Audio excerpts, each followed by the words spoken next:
Jas, welcome. I appreciate it, brother. Thanks for coming. I really appreciate this. I know that we did a Zoom conversation a couple of years ago, but it's nice to actually Right at the beginning of COVID. It's really nice to be in person with you, and kudos on this office, man. It's a beautiful office. Thank you. I highly recommend agents right across the province and definitely in the GTA to come check it out. Yeah. Right from the front desk to your office, and there's a buzz. I hear people speaking, and like behind us just before we got started, they're talking about offers. Yeah, speaking of which, close the door. They're speaking about offers and stuff like that. That's cool, man. I'm a big culture guy, and Yeah. the second I got in here, I felt it, and I know my We really shot for it. It's like, you know this as well as anybody. But prior to launching Berkshire, our company that we ran down in King Street, we had 25 people in the office at all the time, right? If we had a training day, we had 80 people in the office. It looked like there was a rave going on, right? Standing room only, and then COVID hit, right? Changed the game. And it was a hell of a time trying to get people back and comfortable again. How are you feeling now, though? Like I'm like my team. Is I can start to feel like, okay, people want to get back now. I think it. Yeah, they're definitely coming back, right? We built this office specifically for that, right? Yeah. When we were going through I did all the recruiting. I was in my living room with kids crawling behind me and screaming, and as I'm trying to recruit, because we brought this brand to Canada, and we were trying to build it in the middle of an international lockdown. It was crazy stressful. It was crazy, right? And to think that was 3 years ago too. Well, I'll tell you, I don't know if you know this. Maybe I told you this when we spoke last, but when we switched March 19th of 2020, like 2 days after they shut the whole world shut down. Wow. Right? And we just took on like a 7-figure loan from Berkshire, and the whole world shut down. And Blair and I we drank, no jokes. We at his perspective, he was at his house, I was at my house, we were on Zoom, he had a bottle of scotch, I had a bottle of scotch, and I woke up in the morning after us saying, what the hell are we going to do? And, empty a bottle of scotch on my counter, and a text from Blair saying, check your email. And it was Paul Nuska reached out to us the day after, right? And Paul was like, loved what you guys have been doing the last 5 years. Could just never put a blue elephant on the lawn in the Kingsway.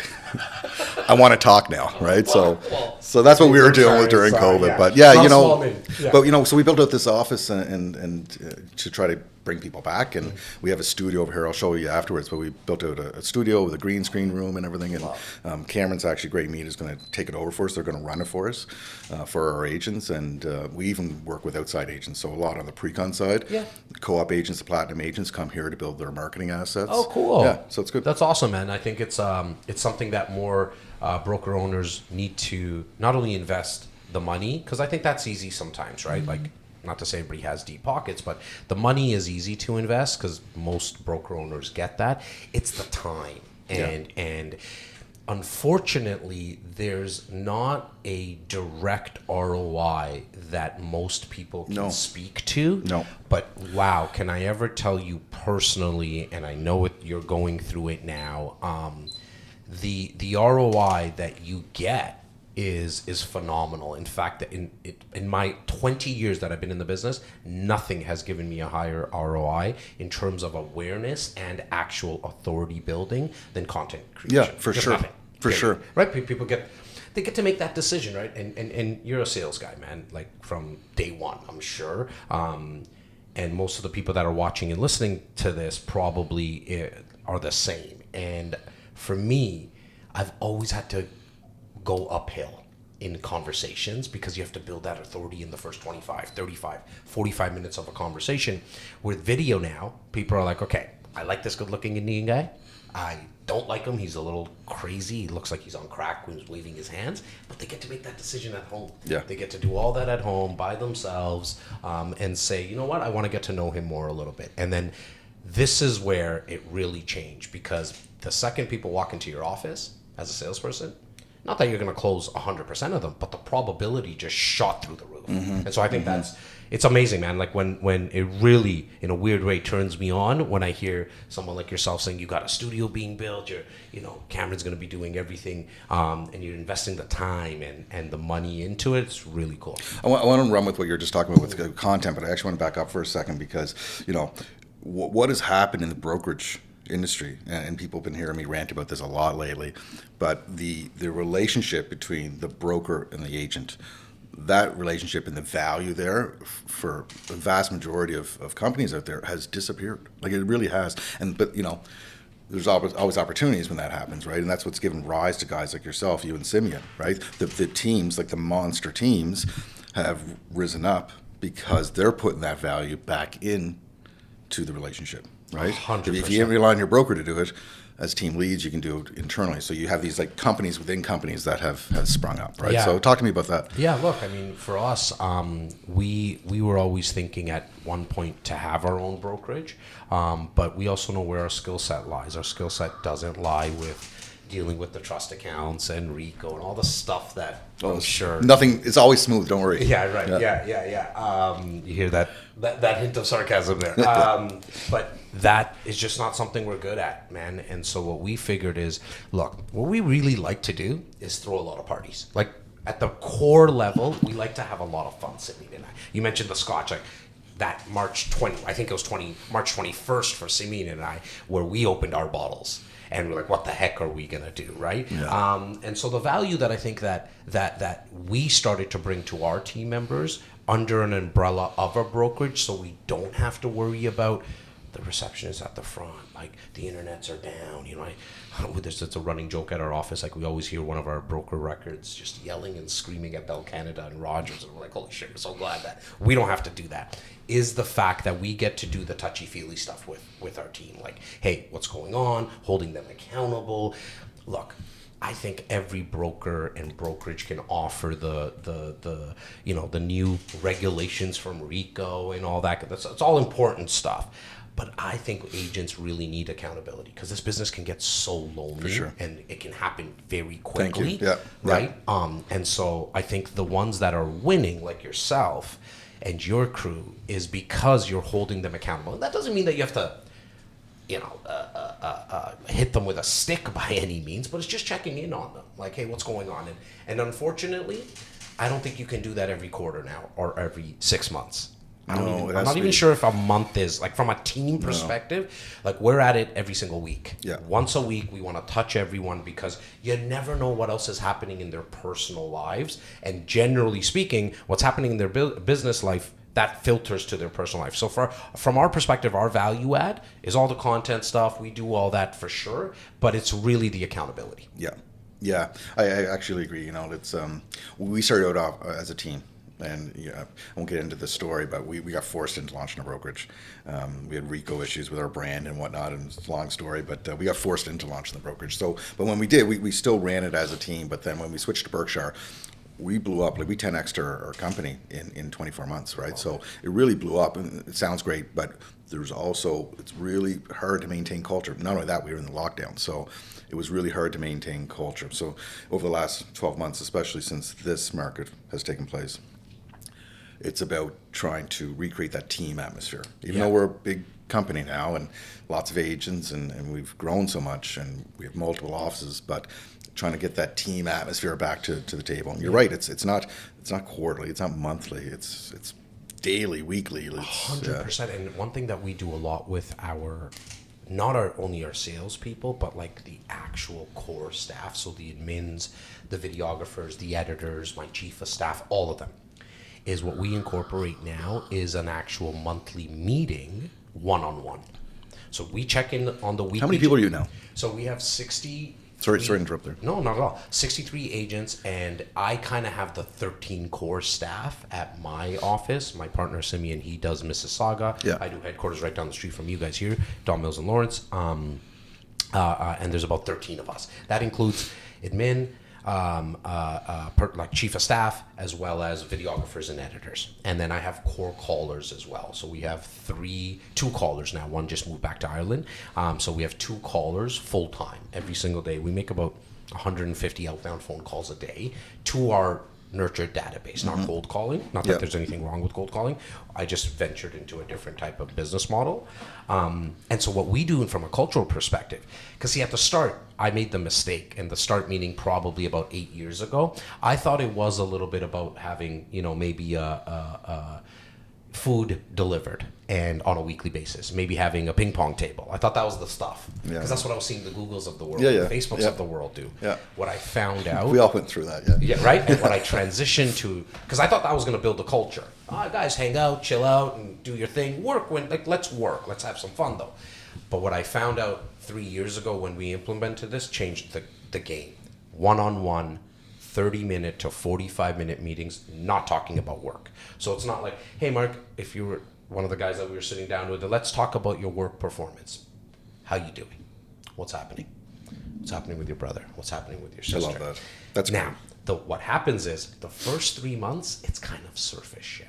It really is, because the person on the other end... they're apprehensive. They're apprehensive, right? There's no deposits really made yet, so they're not going to share much. They're actually probably scared. I got one of my videographers behind us, and off air, on air, you can ask him. I mean, the stuff that they're speaking about now and sharing, because now it's 6 months down the road, 9 months. Complete game changer. Now they're laying down on the sofa. Well, now they've become an hour and a half conversation sometimes, right? They're really like therapy. You said it. They're laying down on the sofa. They really are like therapy. Calling you Wendy. There's two. Well, we call the person who does it for us is a business partner of mine in an academy that I have for realtors. What's her name? Laura Stewart. Laura, yeah. You got to have her on. She's just a hoot. I was going to stress 100%. VP of my real estate company. We actually really call her the Wendy. And in her office, there's 2 yellow chairs, Mark, that look exactly like therapist chairs. Yeah. And people just sharing, and that's where I think the game changers happen, because they're also telling you what they want from their lives. And I think guys like you and I, our job really to keep good people, because you know how it is, man. It's so hard to bring people on, train them. Forget the money that you got to spend on that and invest on that, which is a big number, but just the time, man. And you got to go through new people. But when you start getting into deep conversations and try to start to reverse engineer what they're really looking for in their life, it makes it a lot easier. And be prepared though for them having a conversation with you on month 12, and then on month 19 it changes. It just completely changes, because getting access to what really makes them tick, right, will help you when you're sitting down doing business planning with them and knowing what their goals are. Like that's a game changer. I didn't know we were going to go so deep on culture, but I think it's so important for an agent also when you're looking for a new brokerage. I think those are the questions you should be asking. And I've seen this for 20 years. You've seen it the same way. Like, what's my commission split? That's the first question. It's the first question. It's the first question. And as a broker owner, it kind of loses me, right? Because I hear you. I think it should be like, hey, like, how are you going to help me? How are you going to hold me accountable? Because I know I'm a human being and I can suck majority of the time. And I'm speaking as Jas Takhar as well. Like, I need somebody to be accountable to. And now I'm at a place where I'm accountable to Nikki. I'm accountable to my staff, because if I don't show up, they're gonna start to lose the will to move towards our goals, right? And so we all need it. And I think as a broker, as a real estate agent looking for a new brokerage, those are the questions you should be asking. And it's why you guys are gonna win. I'm not trying to blow smoke up your ass. I have no vested interest. In fact, I probably have a vested interest to tell people not to join this brokerage. You know what I mean? But the pie is big enough. We can all eat. I agree. I absolutely agree. I think feel it here. So congratulations, thanks, man. Really. I really appreciate that. It's I'm not interested in talking to people that want to make a sideways move, right? I want people who want to step up. And I agree, like building that culture, really diving into what makes them tick. I think it's the way to go. Kudos to you guys on that. That's great. I appreciate it. Really appreciate it. So let's go back to the conversation about content. Why content's so important, because I get a lot of comments from some people who've been in the industry for a lot longer than me, and thinking it's smoke and mirrors. But you and I had a brief conversation prior to this. Podcasting for me, it's a way of building content. It's a nice, easy way. One, I get to sit here and talk to great people like yourself, and every conversation I have, I learn one, if not two, if three things. But it's a way to absorb from the experts in the industry. But it's an easy way to build content, right? Talk to me about your look. I think there's a couple of things, even with what you just said, to unpack there. Number one, this business is all about people. It's a people's business. And so if you don't like people, this is not the business for you, because you got to meet people. You got to start building relationships. Now, in the past, you could build relationships from door knocking, cold calling, going to events, sending out flyers, farming, all great things, and some of them still work really well. In fact, I would say that if you're ready to invest time and money for 2 years, I think farming right now is a great thing. And what I mean by farming, for anybody who might be new, is like actually sending out flyers and stuff, because I'm also noticing I'm getting less of it. So there might be some white space there, but understand that you have to do it for 2 years. People are scaling back their spend, right? They're scaling back their spending, so that's when we go in, right? And I think we said, I'm not sure if we said it on your offer, when people are greedy, run away, and when people are fearful, that's when you should go in. Yeah. Now, what's changed, though, in the last 5 years is the fact that most people don't want to open their doors, though. Like, I don't want to open doors for people that I know half the time, let alone for people like at home. Yeah. Forget about it. Answering a call from somebody that I don't know, I'm probably not going to do that. The odd time someone's like, there's technology now, people sneak through the phone, but 90% of them are air duct cleaners. So the cold calling is not sitting well with most people. But what is, and one other thing that I did really well 15 years ago is I had email open rates for my database, not a cold database, a nurture database, anywhere, I don't know, somewhere around 75, 80%. Send an email, you're going to get 75, 80% of people opening it. Now, people are not opening emails as much. If I get 25%, Mark, I feel like a rock star. My team and I are like, okay, good job. Yeah, email has become the new flowers on your front step, right? 100%, right? But where did people go? They all went to this device, and for everybody who's taking their dog for a walk right now and listening, I'm talking about the phone. And there's 7 to 8 platforms that people are on. And those 7 to 8 platforms, they're on at mass. I'm not talking there's not even 100 million people. There is billions of people on those 7 to 8 platforms. If I had it my way, I would want my agents and everybody who's watching or listening, because again, the pie is big enough. I want you to be on all those 7 to 8 platforms, because some people spend a lot of time on Facebook. Some people spend a lot of time on YouTube Shorts. Some like to listen while they're driving, like a podcast. So what I decided to do is I'm going to go all in. I took all my money, my marketing dollars. I took all my staff, and I focused in on content production, creation, and output on all those 7 to 8 platforms. Now, to the average person, sounds like, okay, this guy's on crack. I can't do this. I just at least need you to focus in on 1 or 2. The reason being, because unlike door knocking and cold calling, it's scalable. Mm-hmm. You can do a video and people around the world can see it. Extremely efficient. Very efficient. Also very effective, because some might say that, well, what do I care? I'm in the GTA. I don't really need the views from Atlanta. And I agree.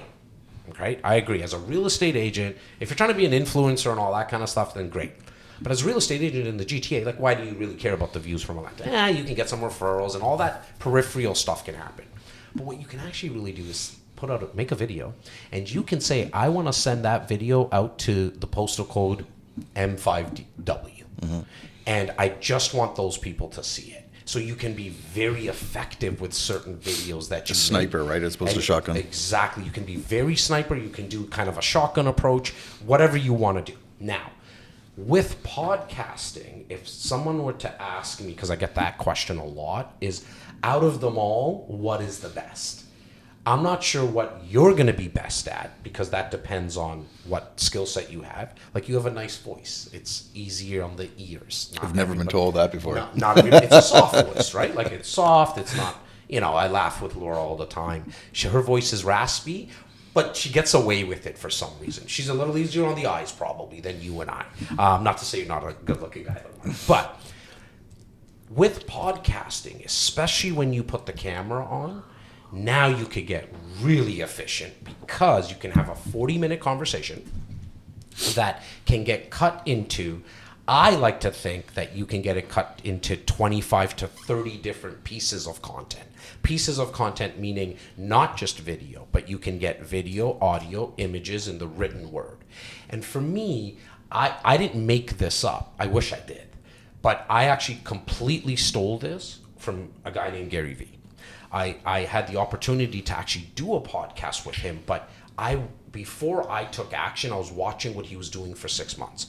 And I saw the growth in what he was doing, but I also then started to see how he was repurposing all this content. Then when I got to meet him, we did a 30-minute conversation like this, and he's gone. Like, it's boom, done. I got to go to my next meeting. But on his way out, he's like, make yourself at home. I was like, sorry, what did you say? And he's like, make yourself at home. I was like, what does that mean? He's like, just chill out, hang out. I was like, really? I was like, man, I'm from Rexdale, bro. Like, I take that shit seriously. Like, all right. We stayed there for 7-8 hours, literally. I talked to their whole team and found out exactly how do they do. So little things like, for example, my guys right now they'll start to timestamp conversations just to make it more efficient, to say, okay, you know what? I'm going to clip these because that was something really well that Mark said, something really well that Jas said.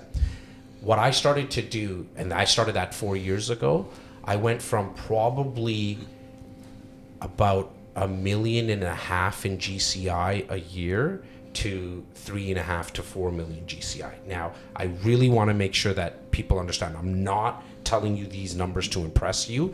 It's more to impress upon you because I know what you want to hear. Like, I know what they want to hear. How much money did you make? Now, what's very important, because you guys will know that it's not coming from an egotistical perspective, not all that money was made from social media or content. But what I will put my house on is that 80% of those revenues, so call it that $4 million jump, 80% of it, 3.2 million, was I attested to someone who watched my content that helped me build the authority. So coming back to what we spoke about at the start. It's about trust. It's about trust. That's what it is. That's what it is, Mark. Like, it's such a game changer. You can put your, go. You can put your face on a billboard, on a bus stop. You can, all the traditional advertising. But maybe the passenger's seeing it. And, no. 100% chance the passenger's not seeing it because we know what they're doing when they're driving. They're on their phone texting. Half the time the freaking driver's not seeing it because they're also on their phone. But they don't know who you are, and that's what you're doing right now, right? People are listening to you talk on my show right now, and they're hearing your mindset. You're hearing the way you think. You're building trust. That's what you're doing. Or I'm not. Yeah. Or you're not. You're losing them. I'm losing them, which is fine. They're going somewhere else. Amazing. I think that's actually the best thing. So no matter what, you're always getting results, right? You're getting results from, this guy knows his stuff, Jas, or I don't like him. He's full of shit. And just the comment when I talked about 1.5 to 4, that probably threw people off. Like, he's one of those guys. It's why I try to articulate it a little bit more. Does it work all the time? No. Now, to the older people, because I think that's where you kind of started your question with, right? I can get why you don't like this. In fact, I didn't either. Like, I loved my 75 to 80%. I would sell out an allocation of units, maybe 20 units, with just an email, brother. I would send out an email. People would reply back, I want unit 4, I want unit 8. My guys would get on the phone and just say, okay, great, it's done. I can't. Doesn't work. I do 2, maybe, from an email now. In fact, I send out the email just because it worked in the past doesn't mean it's continuing to work now. Exactly. So I wish I could just do that. You have to know when to pivot, right? And you have to be, we can't be dinosaurs. We can't be complacent. We have to be open to a changing way of communicating to people. And again, this is efficient. Like you said, from a dollars perspective, it's very efficient. From a spend perspective, go take a full-page ad out in the Globe Mail for $100,000. What is it now? About $100,000 if you're going national. Really? For right now? I didn't even know that. I haven't looked at it. I've had, do you know how many... I've lost a few agents in recruiting meetings, so older agents at some of the traditional brokerages that just were annoyed with us because we don't take out full-page ads in the Globe Mail and the National Post and everything. And you know what I can do with $100,000? Do you know how efficient the use of $100,000 could be? It's funny, when you say $100,000, that's to me 2 people and a little bit, some more technology. In and around there. You know what I mean? Call it 2 people. And with 2 people's output from a video, audio, content perspective, game changer. Yeah. And then there's one other thing that, if you say, okay, you know what, for the people who are listening and watching right now, this podcast and thing, I'm not I can't do it. I just can't. That's okay. I understand that as well. I really think you should. It's the easiest way to produce content. I mean, look, just really quickly in terms of podcasting, I'm going to now get some new people in my community that never knew me but always knew Mark just by being on a podcast. For sure. awesome. Yeah, we're sharing our networks. Right? Mark's also going to get some people for me now because they're going to be like, who's Jas talking about and why is he talking about that this office is nice and all that kind of stuff. Great. So that happens. But if you can't, and you just can't wrap your head around the mics and the audio and where the hell am I going to do it and all that nonsense, and if you need a name, your name should just be Your Name Show. I mean, that's kind of easy sometimes, right? Because people overthink that. What you should do is content batch. Because I think more people, like, I like to talk about that more anyways, because that makes it easier for you as well. Content batching is quite simple. Pick a day, pick a time that you think you have the most energy. You do need to do this with energy. Like, you don't need to be uber charismatic. That doesn't have to happen because some people are turned off by people who wave their hands and talk with a lot of energy. But what you do need is you need the energy when you put yourself on camera. For sure. So figure out what that time is. I don't care if it's Sunday at 3 o'clock in the afternoon. For me personally, it's always in the mornings. I love when you guys sent us a text and said you're good to do 10 a.m. I'm just better. I just know myself. I die in the afternoon. Well, I did a talk a couple of days ago for investors at like 8 p.m. and my team was like, how are you going to do this? I was like, I don't drink coffee late, but I'll have one anyways because it's just a little, like you just went through the day. You got slapped around all day long. So maybe don't leave it till the end. However, that day, what you're going to do is you're going to meet up with someone like Cameron. You're going to meet up with someone like Nikki. And they're not for a day. And, you know, even currently right now, it's actually even easier because a lot more freelancers are out there. They're not going to cost you $100,000 for the day, okay? But what they will do, because it's efficient for them as well, they will record 10 videos with you. Just record all 10 videos and don't overthink even what you're wearing, but bring 2 outfits. Men, very easy for us. You put on a t-shirt, you put on a I'm not even wearing pants right now. Yeah, thanks for letting me down. Dress shirt, blazer. You do half your videos with the blazer on, do the other half without the blazer. Boom, that's done. Location, you probably can shoot on the same background, but if you want, just move at different angles in the room. Have 10 topics. The point being, don't overthink it. Right? Man, that is the overarching thesis of everything that I try to talk to. It is really about, most people just overthink everything. Mm-hmm. I have people, that's why I said the name thing, Mark, is that I speak to agents a year later. Hey man, did you start that podcasting thing? Because when we spoke, like, you were so inspired and you left the room saying, I'm going to do this. I got my first 7 guests. They're like, Jas, we're just thinking about our backdrop. I'm like, a year later, you're still thinking about your backdrop? Bro, nobody gives a shit about your backdrop. In fact, the first 10 episodes you do, 9 people are going to watch it. Right? So, like, don't even overthink that at all. What I want you to do is just get into the habit. And back to the older people, I know it's hard because it's new technology. If you have a 16-year-old in your life, you don't need the Camerons. No. You don't need the Nickis. I love them. No. Because we're taking it to the next game. Right? You have a 16... Man, sometimes... And I tell the story a lot. I watch my 16-year-old edit a video on her phone for TikTok, and I'm like, holy shit, you did that so quick. Like, and I'm like, Nikki, like, what the hell's going on, bro? Like, why are they able to do it so fast? So if you are an older person, look, driving was hard. Brushing your teeth as a kid was hard. You didn't like to do it, but you figured it out. This is something that has to be figured out. Yeah. You know, it's funny, too. Like, I think you'll attest, experience is everything.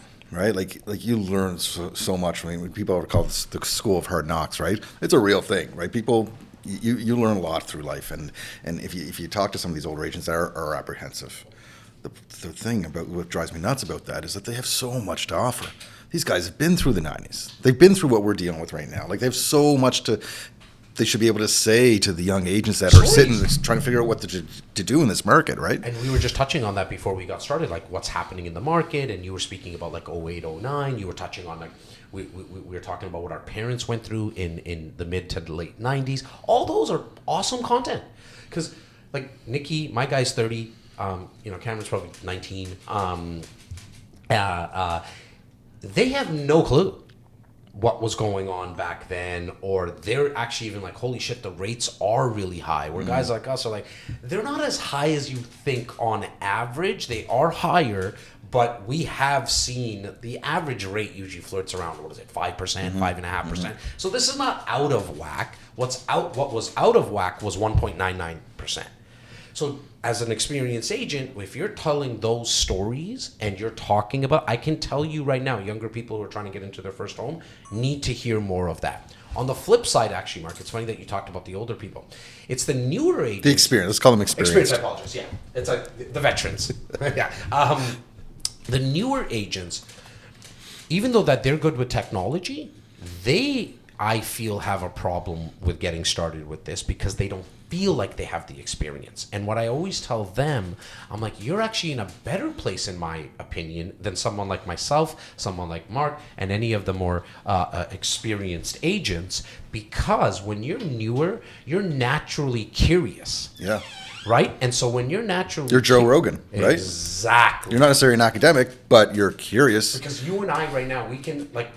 I think everybody could maybe feel it. We can go off on 17 different tangents, right? And because we're experienced, we have all these things in our head and we're pulling off stories and all that kind of stuff, which might be it might be easy for people to follow and it might not. Well, as a newer agent, it's like, shoot, like I need to know like how to refinance a home. Mm-hmm. Right, I need to know about the two strategies on how to invest into real estate in a down market. I need to know what the heck how HST works. All those questions. If you got licensed yesterday, all I'm asking you to do is stop asking those questions to yourself. Go ask those questions find out who has the answer. Just record it. Yeah, I agree. That's just great. Record that conversation. Put it out. Now, this newer agent, what he or she is thinking is like, but then they're gonna know we're new. So when they ask you how many years in the business, do you lie to them? Obviously not. You tell them. You have to. It's actually going to work in your benefit because what happens is people start to connect with you because you're the one who's answering the questions that they already have, but they don't want to feel stupid by asking them. Yeah. And so for me, I think the newer agent, the one that is worried that they don't have enough experience, it could really open up for you as long as you record those conversations. Yeah, I love that. Let's talk about your academy. Yeah, appreciate that, man. How did that come to be?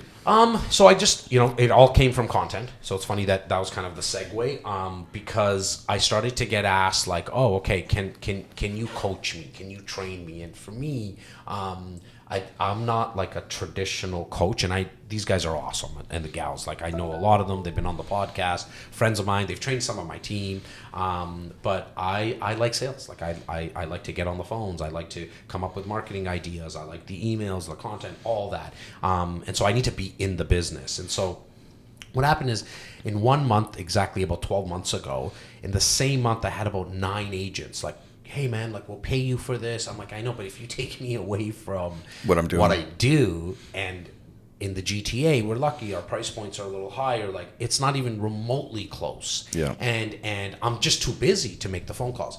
But then what I said to, after having that conversation, I came back to my team and I was like, it's just so weird. Like all these like 8-9 people at the same time. It's odd.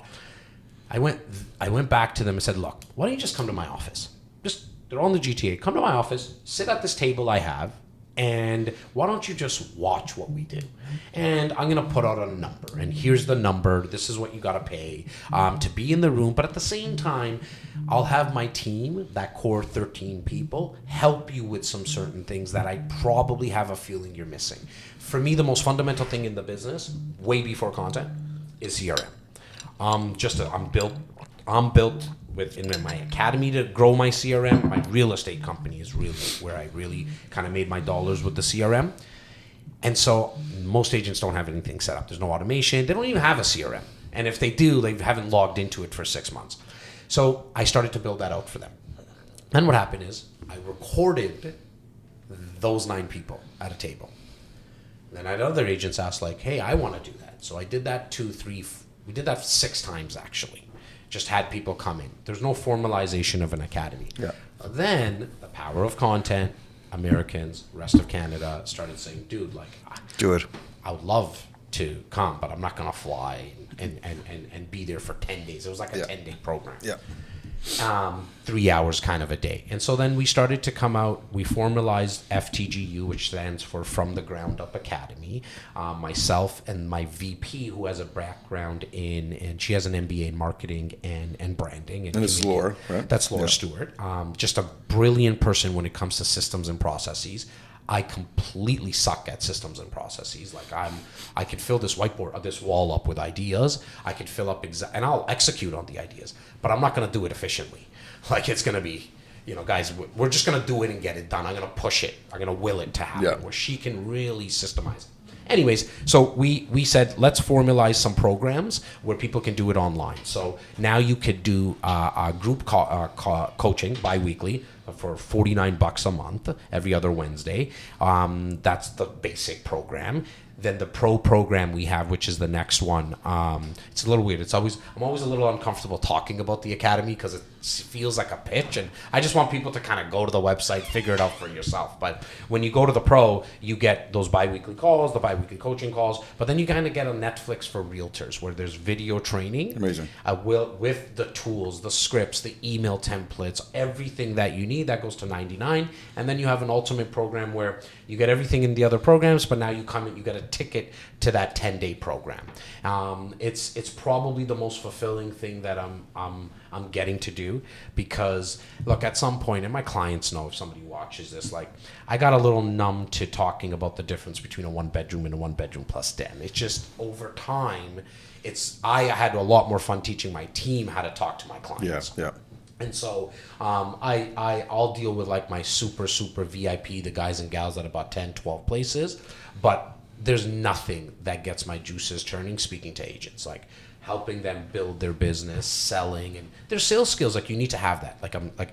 There's customer service, but if you don't have some basic sales skills, you're not going to make it, especially in this market, in the GTA. And that's why guys like yourself, that's why you guys do what you do, which is running the team as opposed to starting a brokerage, right? Because like you said, like, dealing with the back end of the brokerage and the administration and the trust accounts and the regulatory aspect of things. I want to puke just when you're saying all these things. Yeah, it takes away from what you're good at, which is the sales Yeah. and the training and motivating your team, making them more productive, right? Yes. Providing them with the resources that are going to make them move up, not sideways. And like, I think what I got really lucky with is that in the last 5 years specifically, I was able to build my business around my life and not kind of the other way around, right? So I come into the office, it's I call it an hour drive from Brampton, every single day, other than Saturday, late Friday, and I leave early Friday. That's my family time. I got 2 little boys. But other than that, I never leave the office, Mark. Like, this is probably the first time I left in months. Like, Nikki, like, he'll know because he usually comes with me. And it's because I saw your address. I was like, oh, that's fine. I could walk here if I really wanted to. But generally, not because I'm too cool. It's just that let me stay at the office. Let me do the inspiration stuff for our team. Are you at Don Mills? I'm at Shops at Don Mills. Yeah, okay. Yeah, I'm at Shops at Don Mills. Yeah. And so much so, my studio, I got right at Shops at Don Mills. They built a bunch of condos. I just picked up a 1-bedroom a couple of years ago on rent. I didn't buy it, and I completely turned that into a studio where I needed to be from one seat to the next in 5 minutes. So literally from one of those yellow chairs. I don't have an office. I don't have a computer. One chair to the next, I'm there in 5 minutes because I can get a lot done, because I need to be close to my guys. Like, that's my thing. Mm-hmm. Once I know that I'm with the 13 people, they can now do a lot more work. So, people say that we all have the same time. We all have the same 24 hours. In business, it's not true, because if you have 10 people, you actually have 240 hours, right? So it's like if you worked all day kind of thing. I just went all in on that process, which is, let me take care of these guys. I don't reprimand people. It's not my style. It's not how I talk. But if I had to leave a lot, then I wouldn't be able to do that touchy-feely stuff. Like, I know everything about my people, right? Going back to culture. Yeah. That's why... and again, I just went off on a tangent, but that's why I was able to build the academy and have the real estate company, because I'm not out and about. Your team. It's the team. My brother's looking for a home right now. He's looking at a home with one of my agents. I don't really have to do the traditional stuff in that sense. We focus our real estate business on investors. They're multi-transactional. They can do majority of it on the phone. When they want to see the multiplex or the income property, one of our agents will show it. So that's how the academy started, man. That's great. And you're obviously dealing with agents outside of your team and right across Royal LePage. North America, man. Amazing. Right across North America. There's for the 2 first programs, the basic and the pro, there's like a 14-day trial period. Try it. You don't like it, cancel anytime. In fact, on the Pro, the Netflix for realtors, if I were people, I would just download the videos in the 14 days. At least you have those videos. We add 2 to 3 new videos every single month. Peeling the curtains back, that's why you'll pay the subscription moving forward. But in the meantime, you can just download all the videos on your computer, and now you at least have them, and then you can cancel if you want. But I think people are going to be surprised, because the coaching is not. If you're looking for training and coaching on how to hold an open house, this is not it. Like, and that's not a knock on anything. I just know every brokerage is. That's not what we focus on. We focus on lead generation, prospecting, building a business, systems, processes, social media, and personal branding. Nurturing database. It's all about nurturing database. Like, this is not just a number I throw out there, Mark, but like, it's not 99.999%. It's 100% of our deals are all from our database. Yeah, great. Let's talk about this market, right? We're dealing with, like you and I were just saying right before we started rolling here, but this is our 2008, right? Yeah. Our sales volume is equal to, if not below, what happened in the south of the border back in 2008, in the world for that matter, with the exception of Canada. Canada was pretty insulated.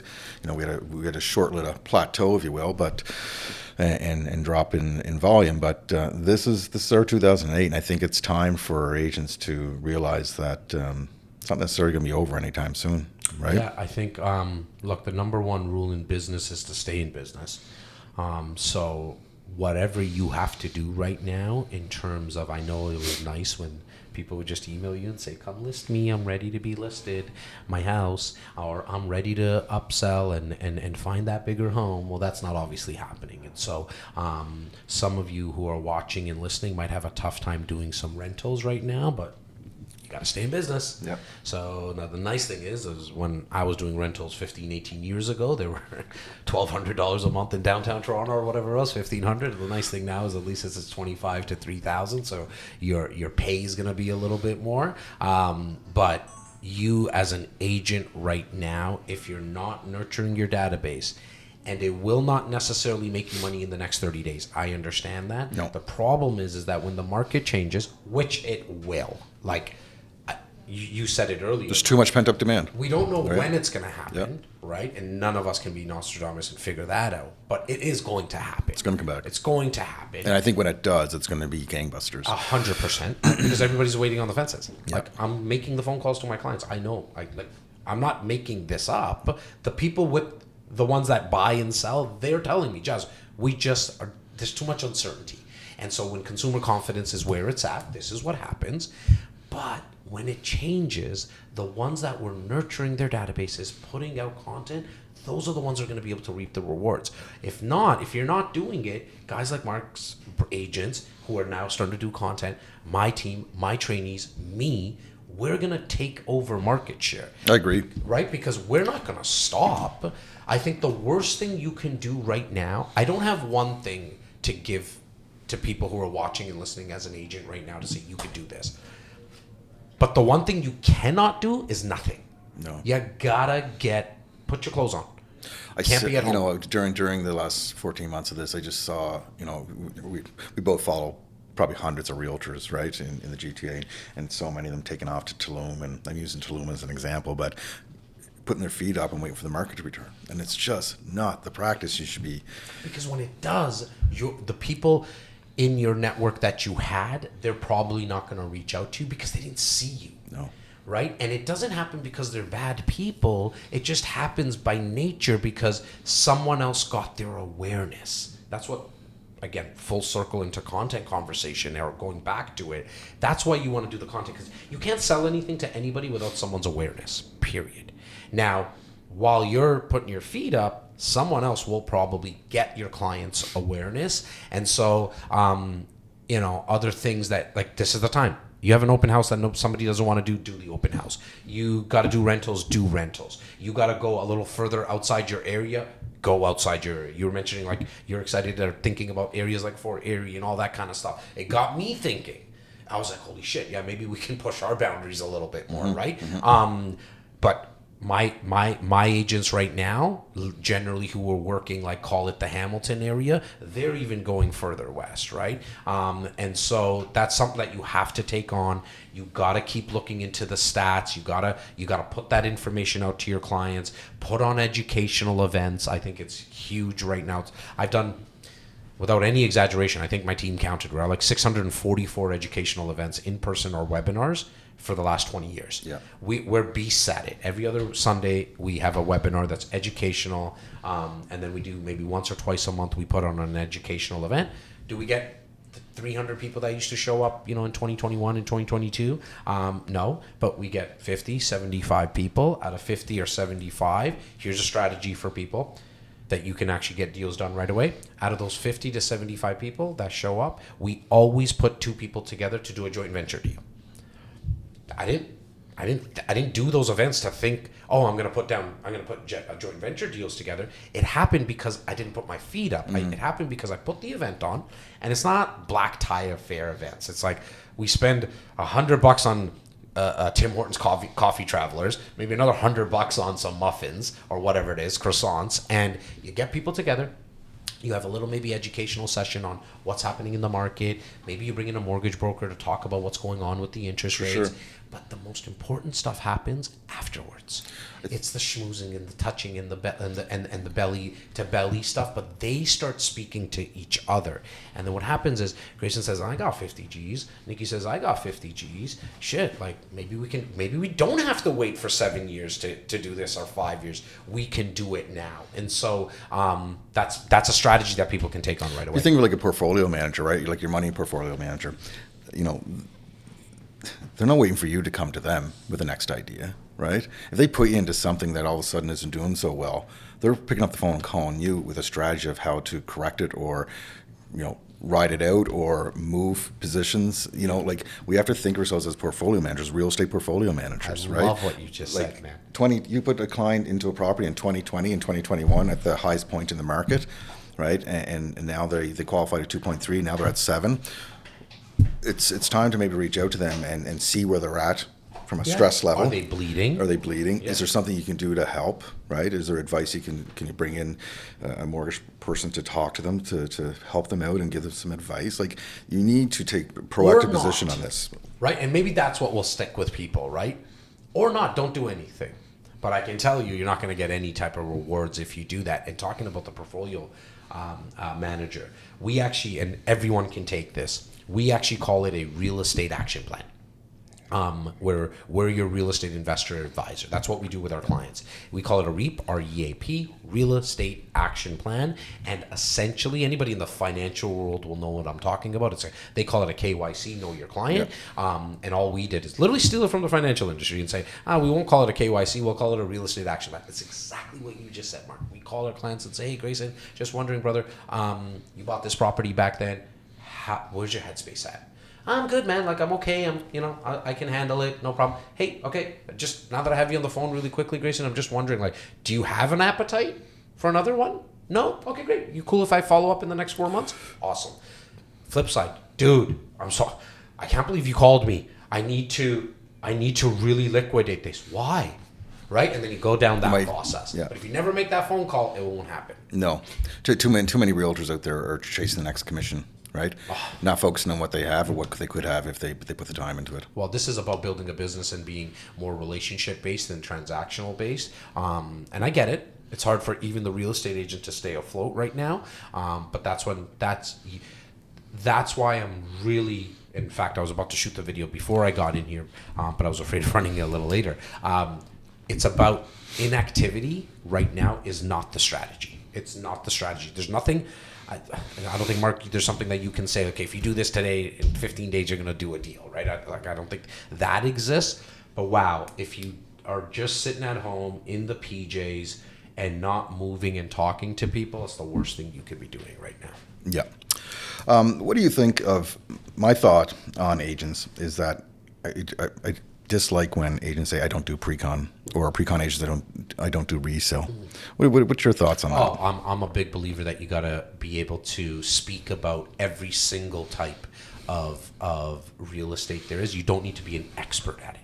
That's, in fact, pulling the curtains, like literally peeling the curtains back. I'm an expert at none of it in terms of real estate. What I've come to be really good at, though, is I just connected myself with people that are really good at it. Yeah. Right? So I'm kind of the liaison to the people that are good at it. In fact, I've been using the same line, and as an agent, this is the line. When somebody asks me a question that I don't have an answer to, that's a great question, Grayson. So I don't misinform you. And side note, out of the script, the second I say so I don't misinform you, if he's a regular human being, he's going to say, oh, thank you. Like, thanks for not lying to me. Thanks for not misinforming me.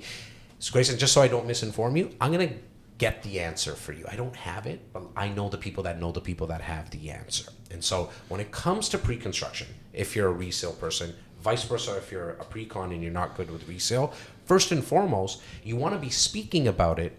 Hands down in the GTA, it's our inventory majority of it, which is the pre-con stuff. You want to know at least some basics about it, how it works. If I usually feel like it comes more from a pre-con person that doesn't want to do resale, not the other way, but I don't know if you maybe experience something different. But as a pre-con person, you don't need to sell the resale. Get the friggin' lead and give it to somebody in your office and get 25%. Makes no sense. Why wouldn't you? But most importantly, not only for the 25%, which is important, but from your client's perspective, you're looked at like a portfolio manager now. You're not just a pre-con agent. Because thank you. That's exactly what I was going I happen with this. to know a lot of the pre-con agents, as you do. The Google ads are not really working effectively right now because nobody really gives a shit about pre-con, right? And so you can protect yourself if you were more of a portfolio manager. We took it to the next step, which is, look, we'll actually even help you invest your RSPs, your registered funds, into real estate. I'm not licensed with the OSC, so I literally tell my clients this, I can't even talk about it more than that. Yeah. All I can tell you is that I know some people, I'll introduce you, and they're all like vetted firms that we've been using for 10, 12 years, introducing our clients to. Maybe there's something there for you. In the last 10 years, we've earned a little over $750,000 to $800,000 in referral fees just by helping people invest their registered funds into real estate. We will also speak to what people have in their mutual funds. We're not mutual fund people, but make those introductions. What you want to be, in my opinion, as a real estate agent moving forward, is the quarterback. I'm a sports guy, so I use more sports analogies. You just want to be the quarterback. You want to be able to introduce them and be the hub, for a different word, for your clients, because when they think real estate, not to buy or sell, I mean anything. Everybody can take this. We have something that's called the Real Estate Concierge Service. Absolutely free for our clients.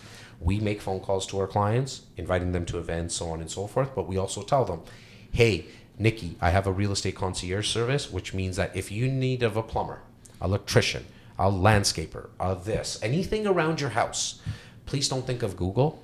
Just think of us. Yeah. Just email us. We get maybe everything real estate. We probably get about 7 to 8 emails a week about people saying, hey, hook me up with your painter. Hey, hook me up with your plumber. Now, what does that do? They thought of us. And so going back to your question about resale and pre-con, you should know it all from a basic level. You don't need to be an expert. And then just introduce people.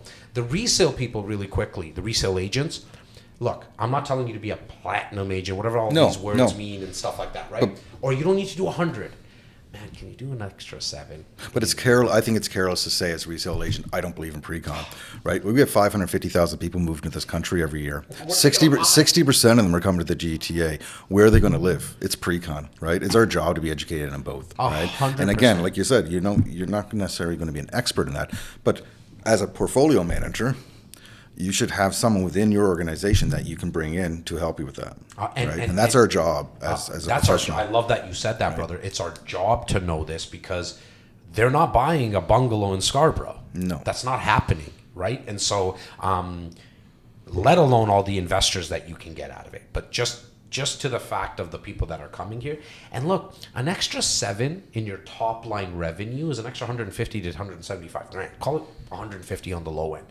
If you do that every year, it's really the only way, other than having an actual brokerage and being the broker of record, it's really the only way to build an annuity in this business, right? Because you sell something today, you're going to get that's your top line revenue. I spoke about the 150, but you'll probably get about 75,000 this year, 70,000, whatever you want to call it. And then in 4 years, you'll get another 70. But watch what happens. You do it the year after. And now every single year you wake up and it's like, holy shit, I got 100 G's coming. Like that's what really happens, sure. and that's only with 7 in a year, not even one a And month. it goes the other way, right? The pre-con, the platinum agents that do nothing, they do nothing to nurture their database They're from a feeling it resale right now, perspective. brother. Like, Yeah. right? They're feeling it. And a lot of those right are the ones now. that are in Tulum, right? Well, those are the ones, right? Right? 100%. But like, there's so much resale in that database. If you just nurtured a property and you had something within your team to handle it, like, oh man, the amount of money they're leaving on the table is unfathomable, right? What you said about being the portfolio manager when you're calling that person and they bought and closed on a pre-con 2-3 years ago or last year, that is a possible resale deal for you right now. Oh, for sure. Right? And they're leaving millions of dollars on Millions. the table because that person's already a past client. Right? So Yeah. the person that bought the pre-con with They're you, a warm already lead. trust They're a you. warm lead. Like- They're not a cold lead anymore, right? And what those pre-con agents experience getting that lead, which was a cold lead, and getting through 1,000 of them, and all that kind of That stuff. amount of work. Now you got the most, like teddy bearish kind of lead you can get, man. So it's so true, so true. And all it takes is a good CRM with the good infrastructure and what we could have called our academy Purple Cow Academy. We decided to call it From the Ground Up for that reason. Because if you don't have a CRM in this business, you're done. Like, and on the flip side, when you do, the best thing is the fact that my real estate CRM had a lot of real estate agents in it. Those real estate agents were the first members of my academy. Yeah. Okay. Yeah. Now, if I decide to start selling magazines, I have a funny feeling there'll be people in my CRM that will buy that. You take it like luggage and you can start to provide them with a service forever. And I just learned that, 23 years ago when I was in the car business. When I got into the real estate business, all my people bought with me. Not all. A lot of them, let me rephrase that. A lot of them bought with me in real estate. And then I was just like, oh, I'm hooked. Like, I don't want to deal with the cold leads. It's so hard in that first 50 minutes and you're building up. It's weird, man. It's just so weird look, I think fundamentally it really comes down to having a CRM and shooting content and putting out educational events. Those are our 3 pillars that we focus on. That's great. Listen, I could do like 6 episodes with you. I can just tell, right? We're very like-minded, and I think we, as organizations, we share similar philosophies, and I'd love to keep this going. But I have to end with 2 questions that everybody gets stressed out about. Okay, cool. And that is your 2 top favorite neighborhoods in the GTA. Okay, my 2 top favorite neighborhoods. I would say it's Trinity Bellwoods is number 1. Nice. Number 2 would be probably the east side of downtown Toronto, so the whole distillery district. Okay, nice, great. And your 2 favorite restaurants in the city? 2 favorite restaurants. Right now, can I give you? It's not really a restaurant; it's a burger shop that I just tried that blew my mind. Go for it. Burger Drops in Liberty Village. That's the second time I heard that this week. Where's it at? Liberty Village? Unbelievable. On Atlantic. Okay. Right beside the shawarma place. Okay. So like right at the entrance too. So it's good. So you don't have to go into all the construction area there. Unbelievable. Love it.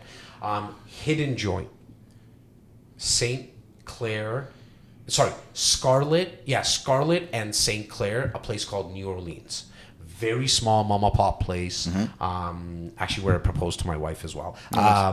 It's not. Don't think it's like a super duper romantic spot. That's not why I proposed her. That just was our place. Yeah. Okay. Just amazing. Probably the best Cajun jumbo shrimp I've ever had in my life. Amazing. Yeah. Awesome. I'll check it out. Amazing, buddy. Thank you for Listen, doing this. I loved having you on, and I'm definitely going to have you back. So I appreciate your time. Thank you, brother. Thanks, Jas.